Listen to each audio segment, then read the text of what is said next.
I guess we can get, we have a quorum.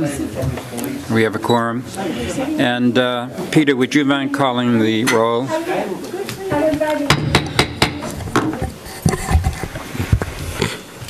Good afternoon, everyone. Happy St. Patrick's Day. Barnstable, Royden Richardson. Present. Bourne, Michael Blanton. Brewster, Elizabeth Taylor. Present. Chatham, Lynn Pluffner. Dennis, Richard Roy. Present. Eastham, Joy Brookshire. Here. Falmouth, Mario Di Gregorio. Present. Harwich, Robert Bradley. Here. Mashpee, Ernest Virgilio. Orleans, Peter Monger. Present. Provincetown, Austin Knight. Sandwich, Joanne O'Keefe. Present. Truro, Peter Graham. Here. Wellfleet, Roger Putnam. Here. Yarmouth, John McCormick Jr. County Commissioner, Mary Pat Flynn. Present. Minority Representative, John Harris. Here. Native American Representative, Mark Harding. Governor's appointee, Herb Olson. Here. We have a quorum. Thank you. And now we're open for public comment. You may speak on anything other than anything that is on the agenda today. Any takers? No. We'll move on to the next item on the agenda then, the Executive Director's Report. Thank you, Mr. Chairman. I'm Patty Daly, the Deputy Director, and Paul asked me to pass along a few items for you this afternoon. The first is that he and I are scheduling our annual round of visits with local boards of selectmen, and we have 9 of those meetings scheduled right now, so those commissioners should have gotten notice of the days and dates, and we're still trying to schedule the rest. I know in Bourne and Brewster, we have some tentative dates scheduled, and we're still working with Falmouth, Mashpee, Provincetown, and Yarmouth to finalize those visit dates. Secondly, I wanted to just mention that the Commission's Executive Committee has begun discussing the Commission retreat, and that's not been finalized yet, but if any Commission members have any ideas or interests that you'd like to pass along, please let the staff or the Executive Committee members know, and we'll try and work those into the planning efforts for the retreat. And then finally, he asked me to report to you that we were in front of the County Commissioners last Wednesday to talk about a 4-point plan on pesticide and herbicide usage and fertilizer usage on Cape Cod. And in part, this was born from the work we've been doing with NSTAR. And as you've probably read, NSTAR has agreed to another year of no spraying.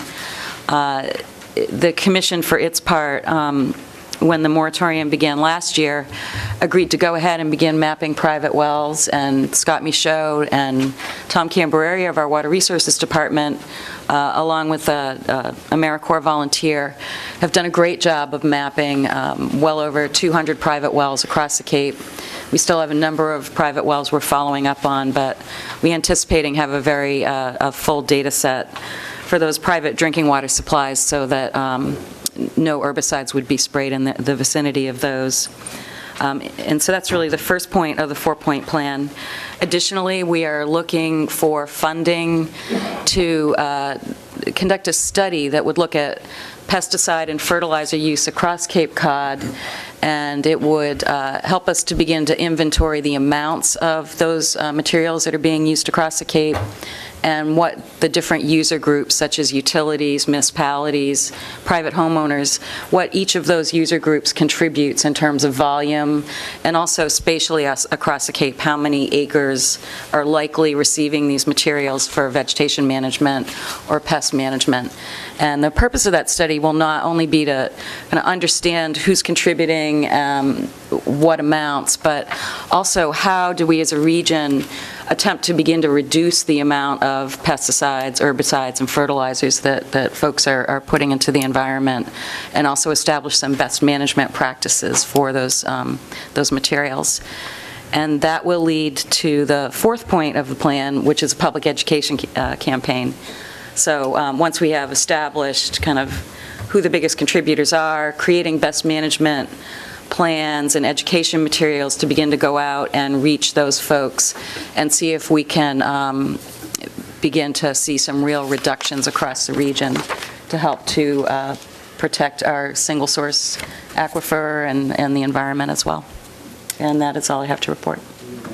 Thank you very much. Does anybody have any questions? Patty Daly? Hearing none, we'll move on to the minutes. We need to have somebody move that to be accepted and seconded. Move to approve the minutes of 2/17/11. Is there a second? Second. Is there any discussion? All in favor will signify by saying aye. Aye. All opposed? Any abstentions? Abstain. Thank you. Duly noted.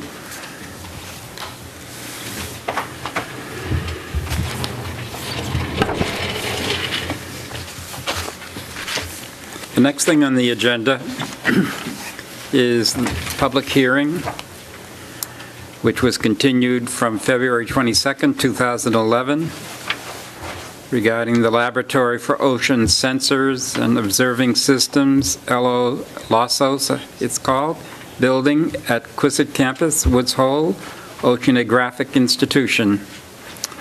And Elizabeth Enos, staff person, will carry on. For the record, my name is Elizabeth Enos. I'm a regulatory officer with the Commission. Before I begin the presentation, I'd like to note we have a set of minutes that needs approval for the last subcommittee meeting. If we could get a motion. Okay, Peter. Yes, move to approve the minutes from the subcommittee, March 9th, 2011. Second? Second. All in favor? All in favor? Aye. Abstentions. Thank you, Peter. Also, you have a page of red line changes in front of you. It was just a few numerical changes to the conclusion on page 20. Number 1 and 3, the finding numbers were changed. Also, we also have a few changes that need to be made to page 22 under Water Resources, Condition 1. The second bullet, WRF 6 and 7, we're adding WR8 to that. And on the next page, 23, under WRC2, it says finding WRF3 in the first bullet. That will be WRF4.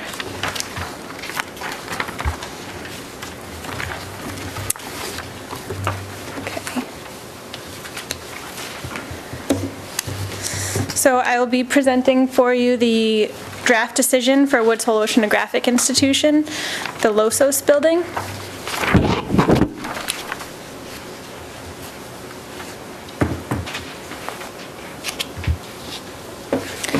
I'll be reviewing with you the existing setting, the project description, a procedural overview including the Commission's jurisdiction over the project, the Commission's standards of review and approval, and the subcommittee's decision, and I will end the presentation with conclusions and recommendations.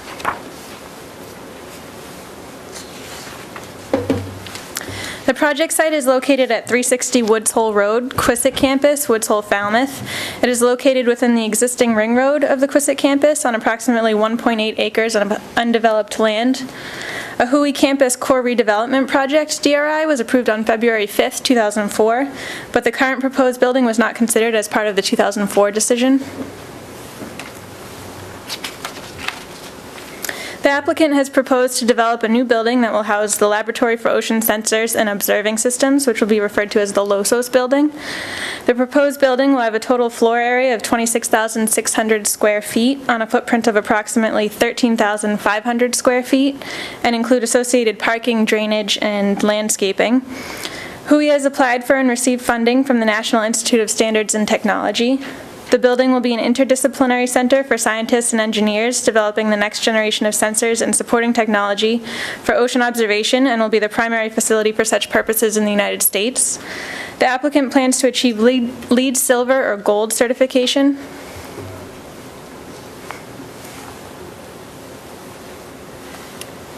Here is a site plan for the project, and that's the existing ring road. And that's the proposed site for the building and the associated parking and the connection to the Clark Laboratory. The Commission received WHOI's application on January 4th, 2011. The project comes under Commission review based on its status as a new construction of a building greater than 10,000 square feet. The applicant has applied for a DRI hardship exemption and limited DRI review.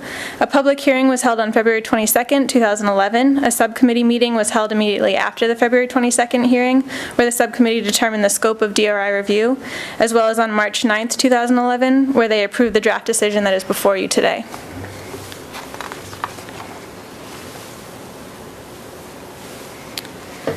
Pursuant to Section 5 of the Enabling Regulations, a proponent may apply to the Commission to limit the scope of DRI review.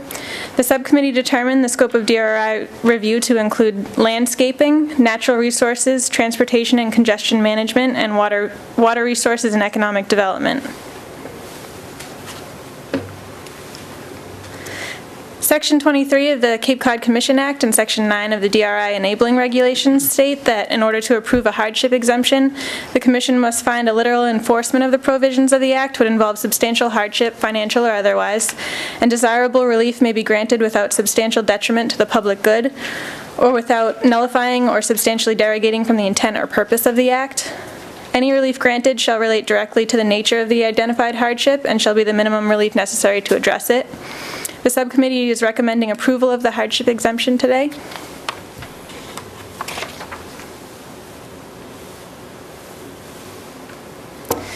I will now be providing you with an overview of the subcommittee decision, beginning with the areas where the subcommittee found that no DRI review was required. The first issue area I will be discussing is land use. Since Falmouth does not have a land use vision map, the project is consistent with the land use minimum performance standards, and the subcommittee found that no DRI review is needed in this area.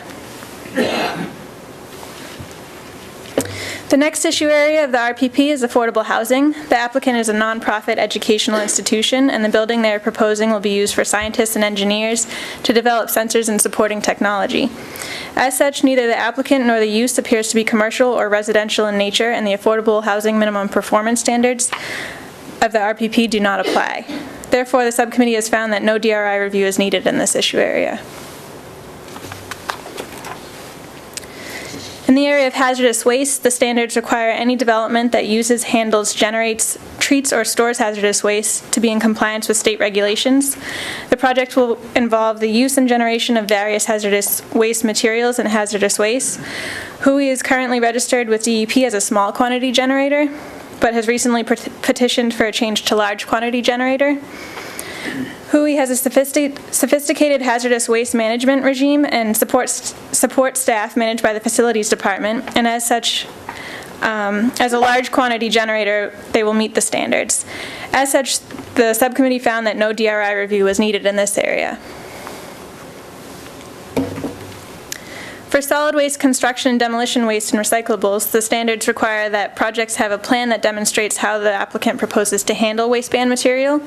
The construction contractor of the project will seek to achieve LEED certification by recycling 75% of C&D debris and has submitted a plan to do so. Once operational, the LOSOS project will become part of the WHOI existing solid waste and recycling management program supervised by the Facilities Department. The subcommittee found that the project as proposed meets the standards in this issue area and that no DRI review was needed.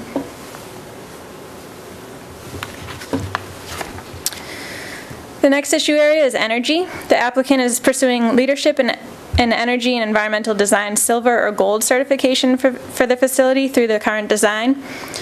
LEED is an internationally recognized green building certification system. Some of the LEED design elements of the project include improved energy performance by 14%, green power, and sustainable site location, which includes community connectivity, public transit access, bike storage, and changing rooms.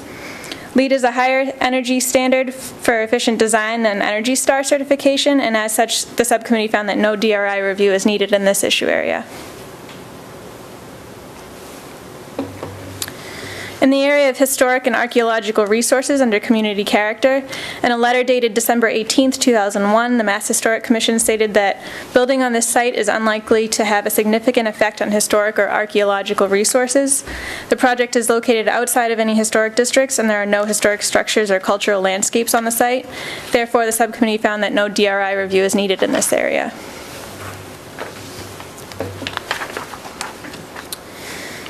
Under building design, MPS HPCC 2.7 allows the use of non-traditional materials, forms, and site designs in areas not visible from scenic or regional roads, provided that adequate buffers are maintained to screen views.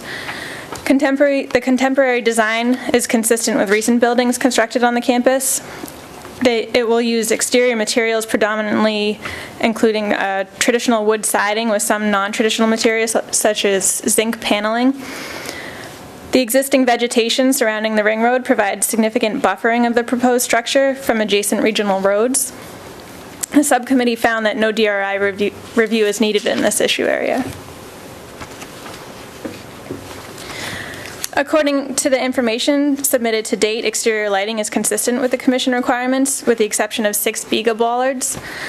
However, the subcommittee found that the fixtures are being used as a safety feature. They are limited in number and will not be visible off the Quisic campus. Therefore, the subcommittee found that no further DRI review was needed for exterior lighting.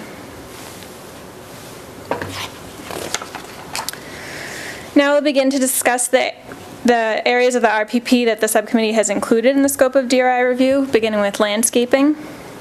The subcommittee found that the project is consistent with the standards, which specify that parking lot placement is to be to the side and rear of the building. The applicant has submitted a well-designed landscape plan, which emphasizes sustainable practices and addresses the functional aspects of landscaping, which include accessible pathways, bioretention areas, low water plantings, and minimal lawn. Due to the site's location adjacent to a vernal pool buffer area, this plan depicts northern zones as keeping the existing understory in accordance with habitat restoration needs. As conditions of approval, the applicant shall implement the proposed landscape plan and a landscape maintenance agreement with tailored specifications regarding the treatment of habitat restoration areas, and that shall be submitted for Commission staff review and approval for a minimum of 3 growing seasons prior to the issuance of a final certificate of compliance. In the area of natural resources and open space, the subcommittee found that natural resources should be included in the scope of DRI review based on the location of the building site within a significant natural resource area due to the presence of rare species habitat as mapped by the Natural Heritage and Endangered Species Program. Natural Heritage issued a no-take letter on December 30th, 2010. Since the new construction does not result in a taking of rare species habitat, the project is consistent with the applicable standard. Although the RPP prohibits new development within the 350-foot buffer to a vernal pool, the applicant has proposed to permanently protect the vernal pool and 3.6 acres of upland buffer area adjacent to the previously protected conservation area, totaling 4.45 acres. Therefore, the subcommittee found that a hardship exists, financial and otherwise, in siting the building to avoid the 350-foot buffer to vernal pools, and that relief may be granted without substantial detriment to the public good and without substantially derogating from the intent or purposes of the Act.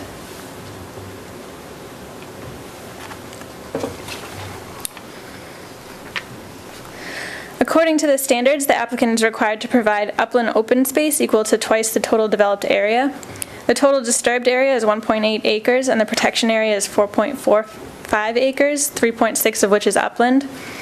Based on this information, the subcommittee found that the project is consistent with the standards.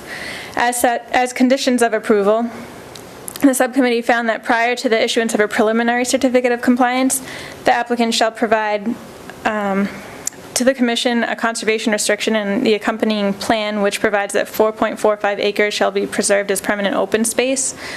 The restriction and site plan shall be provided for review and approval by Commission Council, and proof of recording shall be provided prior to issuance of a final certificate of compliance.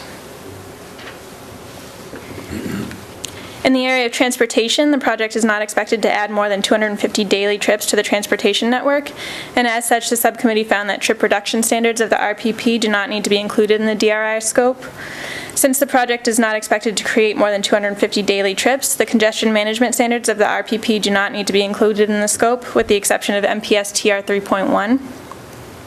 This requires level of service analysis at all site driveways, and the Hui campus has secondary access onto Oyster Pond Road, and level of service analysis was not provided for the secondary access. Based on historical traffic counts conducted by the Commission, Oyster Pond Road is a low volume road, and the project is expected to generate less than 25 additional peak hour trips. As such, the subcommittee found a hardship exists, financial and otherwise, in preparing additional traffic analysis, and that relief may be granted without substantial detriment to the public good, and without substantially derogating from the intent or purpose of the Act. In regards to safety, the intersection at Woods Hole Road is not a high crash location, and the project will not generate more than 25 peak hour trips. Therefore, the subcommittee found that the project need not be scoped for regional safety. Since the main entrance of the campus directly intersects with Woods Hole Road, which is a regional roadway, to comply with the RPP, the applicant must demonstrate acceptable stopping site distances available at all site driveways. Measurements performed by Beta Group, Inc. and transportation staff demonstrate that stopping site distances exceed the minimum requirements and therefore satisfy MPS TR 1.8. The subcommittee found that water resources should be included in the scope of DRI review. The project nitrogen load is 3.4 parts per million of nitrogen, which complies with the standards. The existing wastewater treatment facility was approved as part of the Commission's 2004 DRI decision. As a result of that decision, the project is presently required to achieve a max 5 ppm total nitrogen concentration in groundwater at the property boundary down gradient of the campus's wastewater treatment facility, which is also consistent with the standards. Process and sanitary wastewater design flows are expected to increase as a result of the new building, but the increase is permitted under the existing state-issued permit.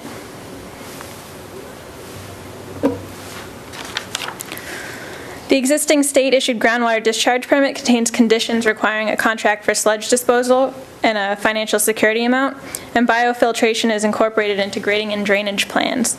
A stormwater operations and maintenance plan was approved in 2004 by the Commission for the Hui Campus Core Redevelopment Project, but will need to be updated. Therefore, the subcommittee found that the project complies with the applicable water resources standards of the RPP. Stormwater elements required by the standards will be demonstrated as conditions of approval. The subcommittee recommended as conditions of the decision that prior to the issuance of the preliminary certificate of compliance, the applicant must provide to the Commission the groundwater discharge permit application and engineer-certified grading and drainage plans. Prior to the issuance of a final certificate of compliance, the applicant must provide amended sanitary and process groundwater discharge permits, Mass DEP approved plans necessary to satisfy groundwater discharge permit conditions, and engineer-certified as-built grading and drainage plans. Additionally, the subcommittee included as conditions in the decision to demonstrate ongoing compliance, the applicant must provide monitoring reports filed with Mass DEP as a condition of the groundwater discharge permit, as well as water quality monitoring at the existing well. There will be a 1-year post-construction follow-up to ensure the stormwater system is functioning as designed.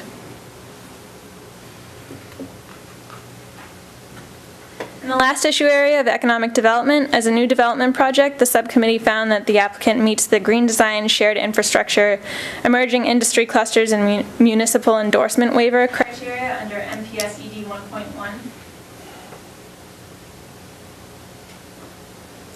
The green design criteria is met through the applicant's intention to obtain LEED Silver or Gold certification as evidenced by the submission materials for new construction, the applicable LEED rating system checklist, and the name and resume of the applicant's LEED accredited professional.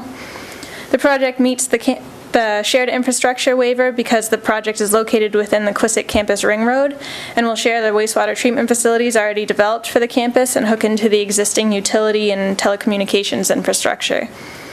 For emerging industry clusters, the laboratory will employ 27 people, the majority of which will be scientists and engineers working within the marine sciences and technology industry cluster. And lastly, the Town of Falmouth Board of Selectmen passed a resolution on February 7, 2011, stating that the location of the project is consistent with the local comprehensive plan, which satisfies the municipal endorsement waiver criteria. In conclusion, the subcommittee found that the scope of DRI review should include community character in the area of landscaping, natural resources, transportation and congestion management, water resources, and economic development. The project meets the standards in these areas with the suggested relief granted.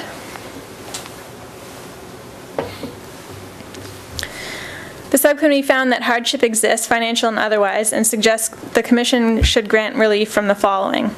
MPS WPH 1.5, which prohibits new development within the 350-foot buffer to vernal pools, and MPS TR 3.1, which requires level of service analysis at all site driveways. The suggested relief relates directly to the nature of the identified hardship and is the minimum relief necessary to address it.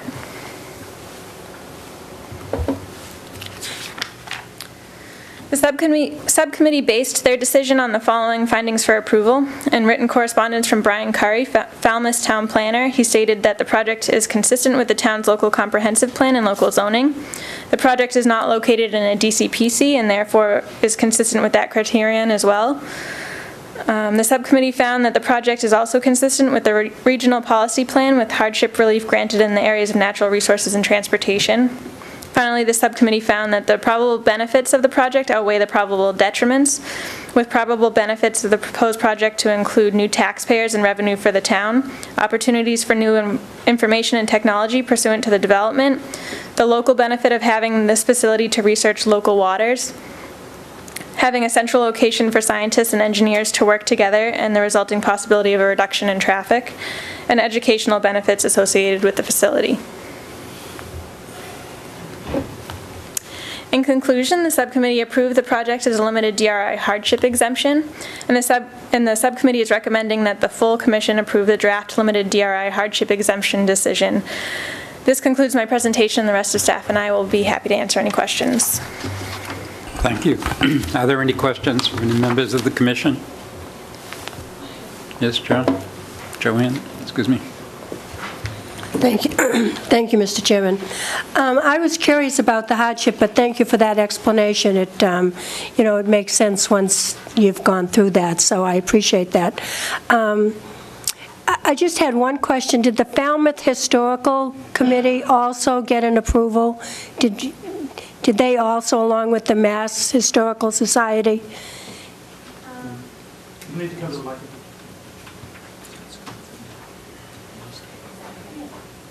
For the record, my name is Paula Kelly, and I'm an attorney with the law firm of Ament and Ament, and our office does represent Woods Hole Oceanographic Institution.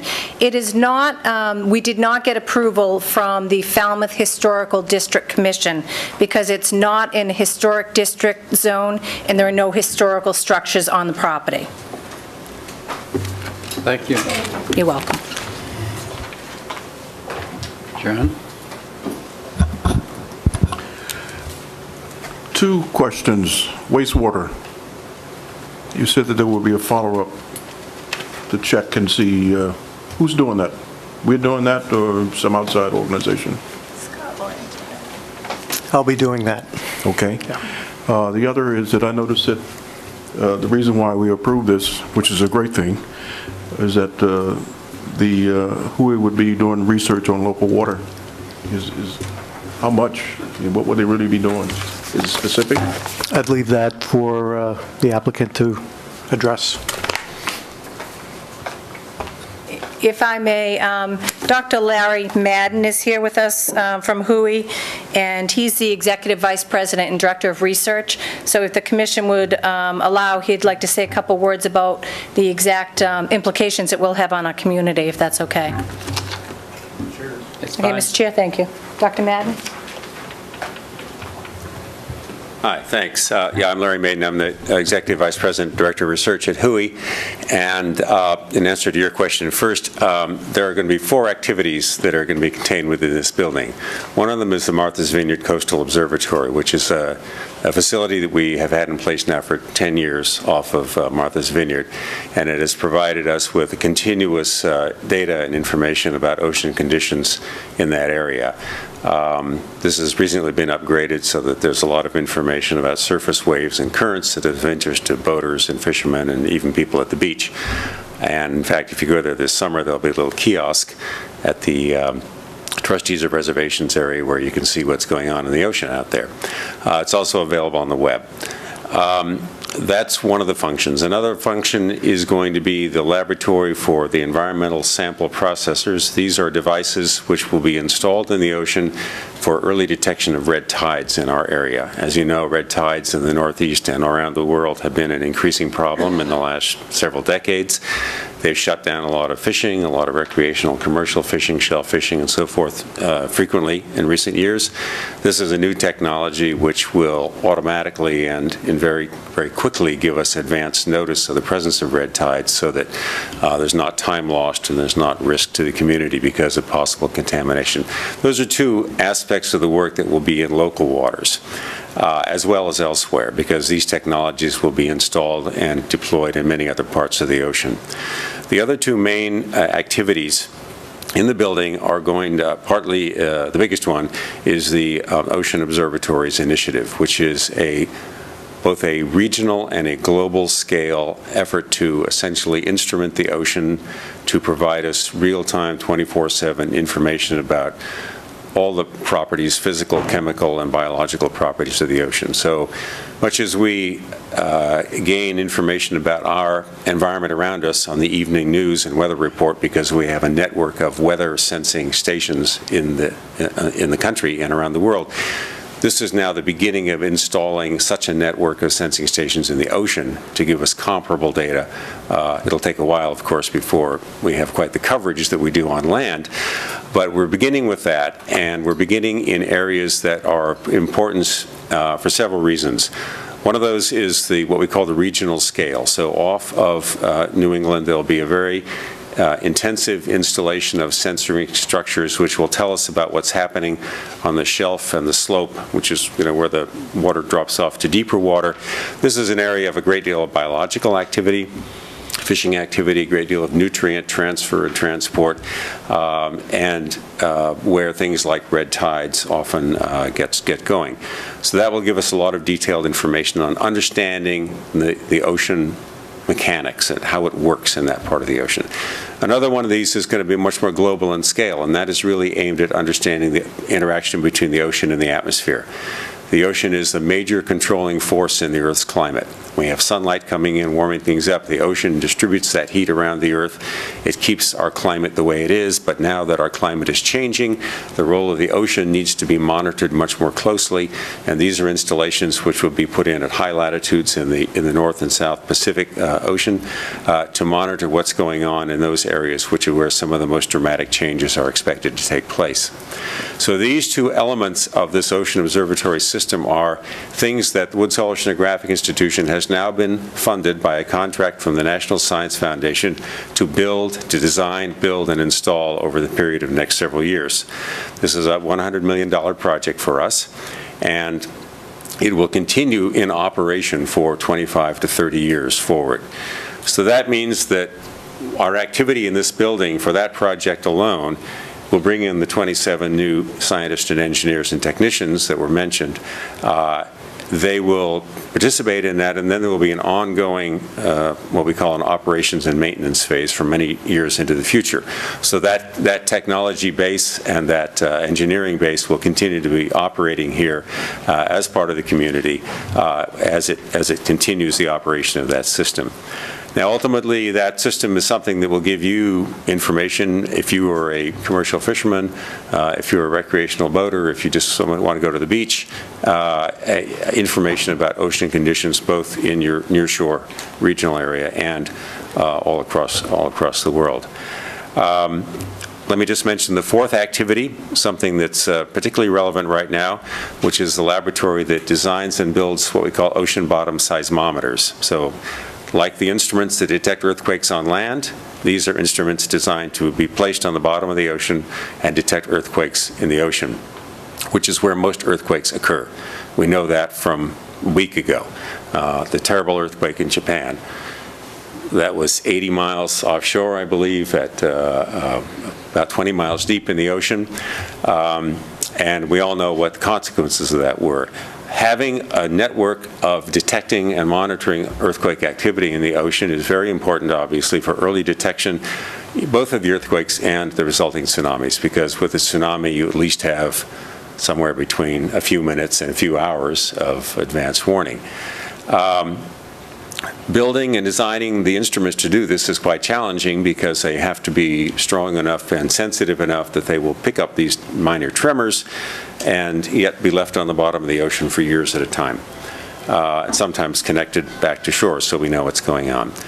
Right now, we're in the process of proposing to install such a system off of the coast of Washington, which is the next place likely to have an earthquake like Japan just had, and also off of a nuclear plant in California.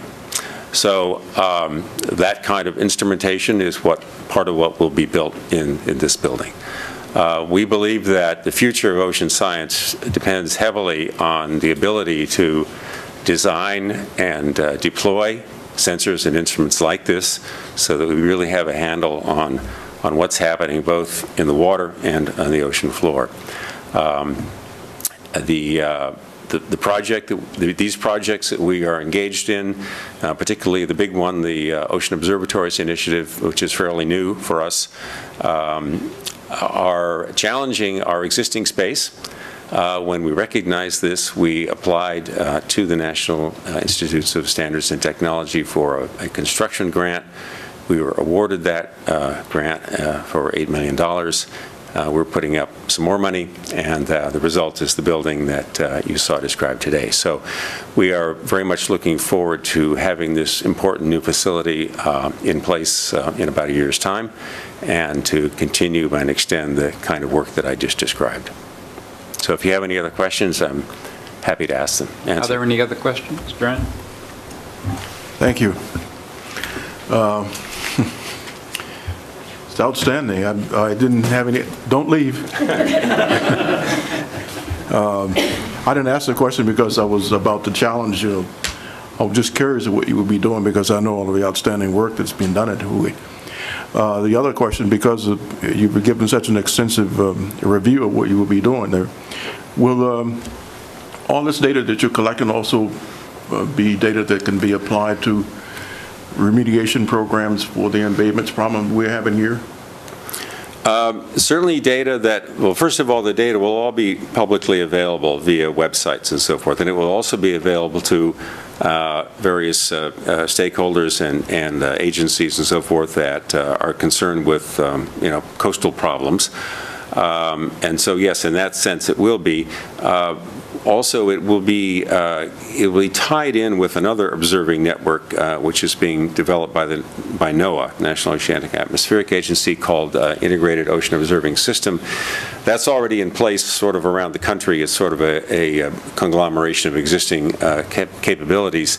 What we are doing will become part of that. We'll add into it, we'll connect to it, and that will make it even easier for, say, a shellfish warden in Chatham, or a beach supervisor in Falmouth, or a fisherman in Provincetown to have access to fairly local data concerning, well, for example, a red tide, but also water temperatures, where currents are located, and that sort of thing.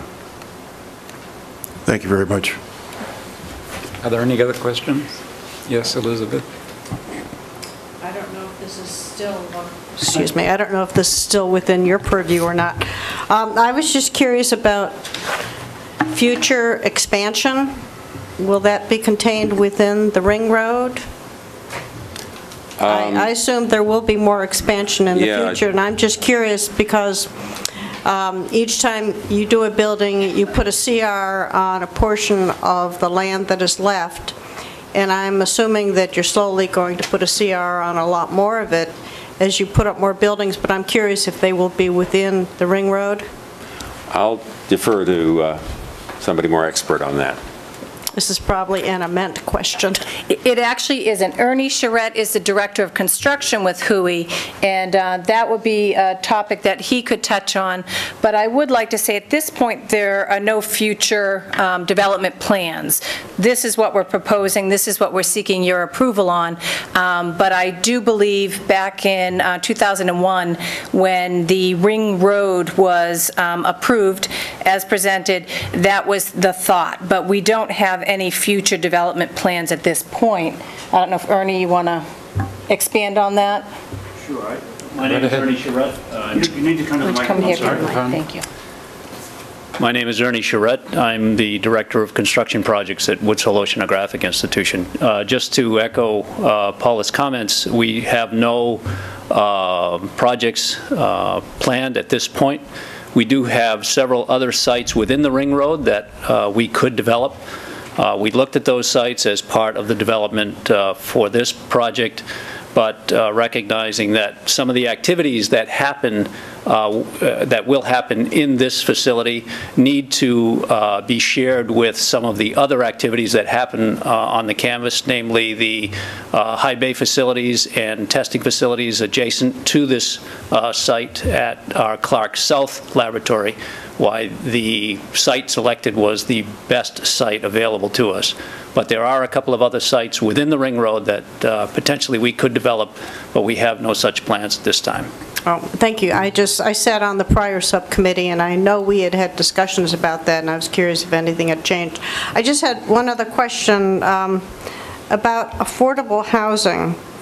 And according to what's in the staff report, it doesn't apply to this, but I'm curious if you're bringing in technicians, are they highly paid technicians who won't need affordable housing? Or does HUI already get involved in housing for some of their employees? I don't remember if you put up any dormitory type housing or you have bought more houses in Woods Hole, or MBL bought them all, or what? Sure. Well, we do have several facilities that we own that are specific for our student housing. You may recall, although I was going to say recently, it's probably 15 years ago, we developed some property on the Quissit campus specific for our students. Given the changes in the demographics, our students were older and then married, so we developed some housing specific for married families. And but we we have no plans to add additional housing as part of developing this this particular project of LOSOS. So are the technicians you're bringing in not people who would need affordable housing? They are, based on the analysis that we've done through our human resources group, they are highly paid technicians. It's likely that they would not need affordable housing. Thank you. Thank you. Are there any other questions? All right. I think that at this point we might want to move to close the hearing and the record. Second, moved and seconded to close the hearing and the record. All in favor signify by saying aye. Aye. All opposed? Any abstentions? None? We did that. Peter? I move that the commission approve the limited DRI hardship exemption draft decision as amended for the Woods Hole Oceanographic Institution's laboratory for ocean sensors and observing systems. Second. Been moved and seconded. Are there any questions before we vote? Seeing none, hearing none. All in favor will signify by saying aye. Aye. All opposed? Are there any abstentions? There are none. It's unanimous vote. Thank you all. The next thing is other business, and there is here a notification of withdrawal, Cape Cod Cooperative Bank project. And Christie. Thank you, Mr. Chair. For the record, Christy Senatori, Chief Regulatory Officer for the Commission. As the Chair noted, this project is the Cape Cod Cooperative Bank Preliminary Subdivision Plan. This is on Route 130 in Mashpee. The project was referred to the Commission back in November of 2010. The Commission has not received a completed application on the project yet, and the time frame in which to hold a public hearing is set to expire on April 5th of this year. On March 11th, the applicant submitted a letter to the Mashpee Planning Board indicating, requesting withdrawal, and on March 17th today, Tom Fudala, Mashpee's town planner, has indicated that the project has been withdrawn from consideration at the local level. We have also received correspondence from the applicant requesting withdrawal from the Commission, so I would suggest to you that the withdrawal has been perfected and that you could vote to accept this withdrawal at this time, and I'm happy to answer questions if you have any. Are there any questions? Would somebody like to move we accept this withdrawal? So moved. Second. Moved and seconded. Is there any further discussion? All in favor signify by saying aye. Aye. All opposed? Any abstentions? It's a good unanimous vote. Thank you. Cape Cod Commission member comment. No comments? Good. Motion to adjourn? Second? Second. All in favor signify by saying aye. Aye. Any opposed? We can go home.